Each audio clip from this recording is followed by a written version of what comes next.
art is to me, as much as I consider myself an artist, I cringe when I hear the word art. Maybe it's my working class karma. Maybe we need to unpack the word, demystify. Maybe we should just call it art. This most basic art is a document. We seal our intention in art. And it's a vessel for the infinite. I'm an artist, but I've been a factotum to get by, and I'm loath to admit it. I'm not ashamed of anything I had to do to survive. I'm not proud of anything I had to do to survive, but I am ashamed to admit at 43 years of age, I'm a walking cliche. The artist with a day job. I pulled carpet. I scraped paint. I served coffee. I power washed the pigeon shit off the bottom of I-95. I handed out bills. I cut grass. And I've served breakfast, lunch, and Seder dinner for Passover in the Catskills. There was a time I could have drank it all away. There was a time. But that's not today. I'm not looking for accolades. I'm not trying to celebrate the life in any way. I want to know what I chose 25 years ago on the platform of the R3 on a freezing cold day in the suburbs of Philadelphia. I was on my way to the University of the Arts to audition for their jazz program on bass. I was granted a re-audition, but I never went back. I took the train in from the city, pitched at my mom's until she threw me out, and I was homeless on the streets of my hometown. I worked as a laborer, stuffing fiberglass into my Doc Martens to keep my feet from freezing. And I began, in earnest, the life I painstakingly to you describe. I'm under no illusion. I know I walked away. I had to get away from my friends and my family and my hometown. I know what I wasn't choosing, but what did I choose? I remember my father telling me, you can't just say no to life. You got to say yes to something else. Well, I could never parse that wisdom because it was coming from the mouth of a man I was saying no to. I hated him, everything he represented. I spited him and myself. The re-audition, the years, the decades saying no. Chapped up with a mattress and a manual typewriter. If it sounds like I'm bitter, it's because I was. You bet. I have 5 collections of poetry and prose published, and I contribute monthly a column on writing to the aptly titled Into the Void magazine. Writing, the world of letters, is my true north. It's my lodestar. It's my refuge and my source. In 1998, I lived in a 5x10 room on the corner of 18th and Callow Hill Streets. I had no kitchen. I used a campfire stove. I had no toilet. I used the bathroom in the hall. I worked for a real ramshackle operation run by a guy named Slade Jones. Slade Jones was known for a couple of things. He was known for getting funny with the money and inventing what's called the bum buster. The bum buster is a bar of metal bent into the shape of an armrest, bolted into the center of a park bench so bums can't lay down. This Ponce was my boss. I worked with James, Ben, and Corky.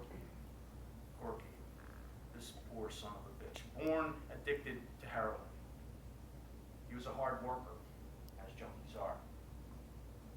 One Friday, waiting around for Slade Jones to get paid, Corky asked me to take him to the Badlands, Hope and Diamond, the cop. So I took him up to Hope and Diamond, but there weren't any Puerto Ricans around, so we came back to the yard and stopped on our way at a gas station for some cold drinks. We'd go in there, get our cold drinks, some state troopers standing around, get back in the truck, and Corky asked me to take him back to Hope and Diamond, and I say no. Now my no is an affront to Corky. Someone addicted to opiates, my no is a threat. Now, I'm driving the dump truck, and when you're driving the dump truck, you need someone to get out of the cab back you out. It's just too deep a blind spot. So I said, Corky, I need you to get out and back me out. And Corky said, no. So I backed out, so you can't, there's a dump truck back there. So I backed out slowly, and I heard more than I felt, yo! And I hop out, and there he is. He's got his sweatsuit on, and he's standing by a 1989 Ford Taurus, primer gray and rusted out. He says, start pulling out the money. See, Philly tries to shake you down. You got any change? No. You got a cigarette? No. Well, what do you got?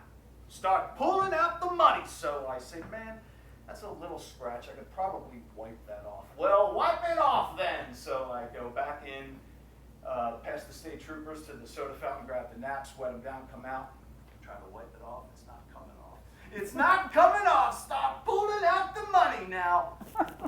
I don't know what came over me on this day, but I stood up, I looked him in the face, and I said, let's see what the law has to say about this. I go back in, excuse me, Mr. State Trooper, having a bit of an issue, could you give us a hand? They come out, ask me for my driver's license, proof of insurance. I don't have a driver's license. I'm living in a 5x10 room. I'm off the grid. But I say, I'm waiting for my replacement. You can run my number. It's 332 ... Here's proof of insurance. They say, okay. They run homeboy's shit. He's not registered. He's not insured. He's driving illegally. They tow his fucking car. That, to me, on that day, in what we punk rockers call Hostile City, USA, Philadelphia, that day was victory. I won that day. I didn't let a bully get over on me, and the bully suffered. And I lied to the cops. And I got away with it. Everything had to be so hard back then. I was living in a 5x10 room with no toilet for $135 a month. I think I thought I was making my art more real. 10 years later, I moved to Austin. Wanted to get down to the rockabilly night, right? Where the pretty girls are drinking the cold Lone Star beer and smiling. I made it in 30 hours. 2 guitars, a laptop, and $160. You know, keep things hard. Pull on the South Congress, hear the rockabilly playing, right? And there they are. Pretty girls, they're smiling, they're drinking the cold Lone Star beer, and I say hi to them, and do you know what they said? They said hi. The first book I checked out of the Austin Public Library was Locked in the Arms of a Crazy Life. It was a biography of Charles Bukowski. It was a revelation for me to discover that one of my true poetic heroes didn't even start writing poetry until he was 35. I was 34. So I bought myself a typewriter, a President's 7 Tower at Savers for $17. And I began.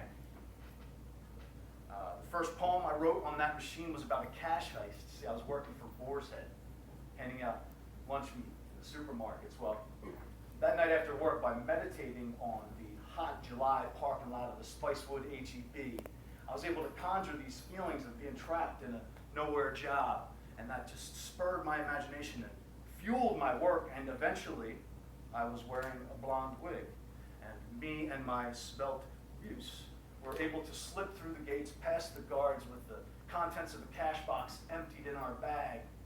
See, the poem was an escape. More importantly, I was becoming a character in my own story. I was able to frame the agony, if I could quote Charles Bukowski, and I could nail it to the wall. I was cultivating the inner life, and it reared, and it began to exist with my normal drab workaday life as a day worker, and they began to exist with a symbiotic friction. They began to inform each other. To wit,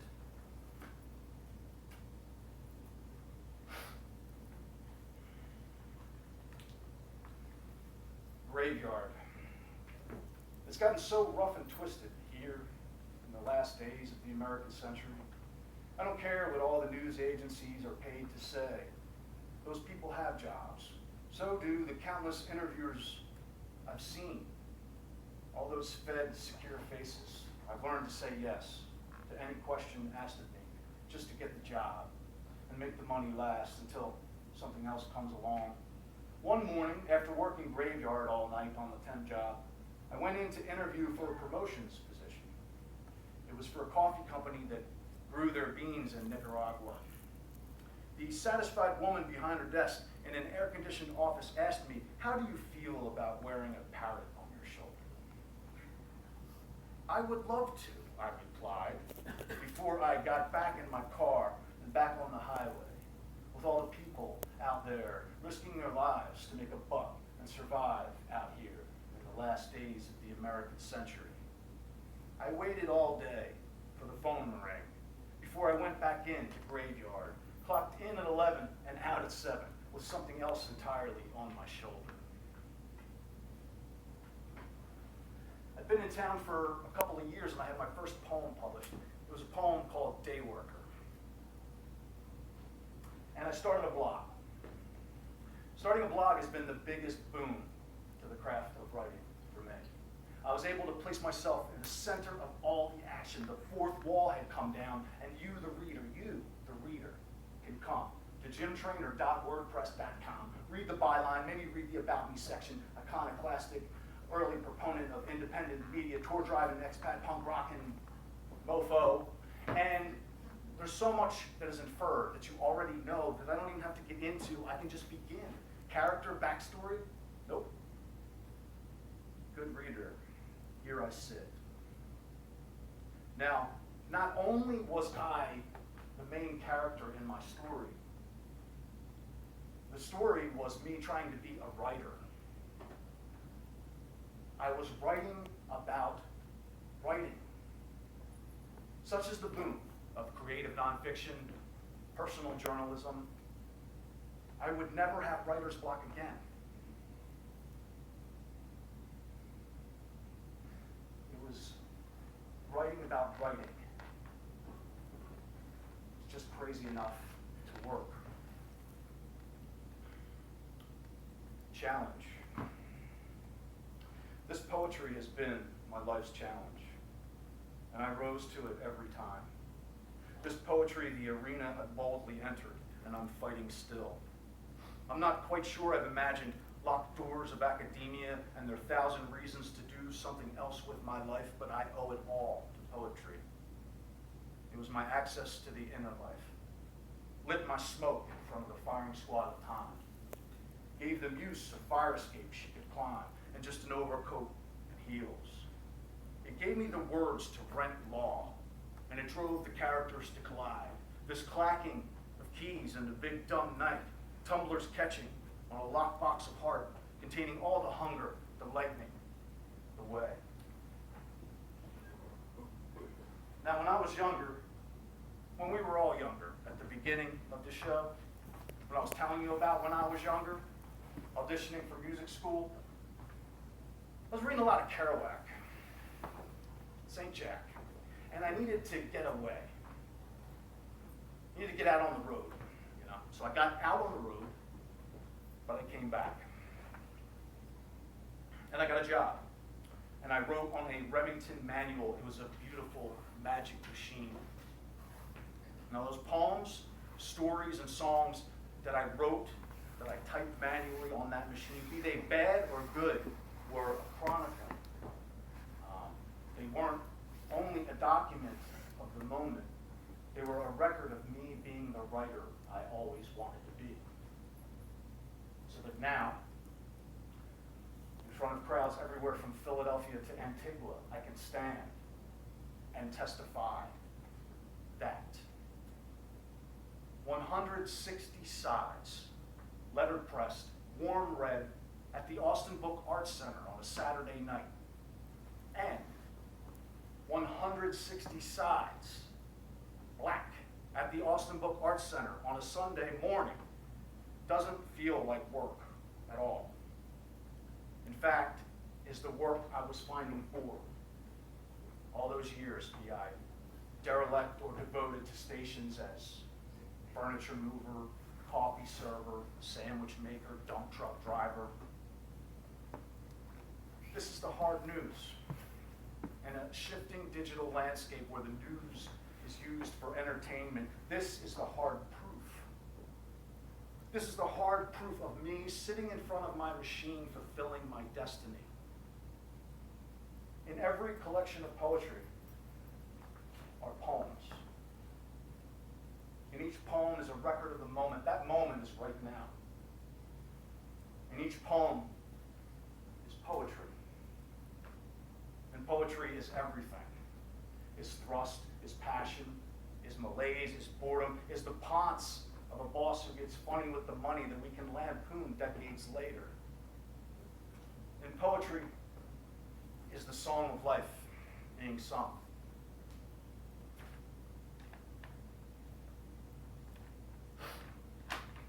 The burning creed. There is no gentle God up in heaven or down below. Sometimes I am blessed. Mostly I'm only running through cities where he's been or heard tell might be coming. I spend all in usury on capital. I'm a vessel less than the spit on his palms for molding the hard clay of this earth. There is no gentle God, watching the characters collide, go on like honey and cleave like lightning. There is no gentle God, harvesting the seasons, blowing in the wind and rain. We make our own gamble, vanquished by colossal stakes or flown on fancy and fury. There is no gentle God. Everything in the kingdom must be stolen. The true path through suffering is devotion. Lay your petition, ring your song. Take no counsel, but with every step push the earth away, and every night redouble your vow. Keep coming, always and any way, with your twin passions of bread and blood in the arms of beauty and ire.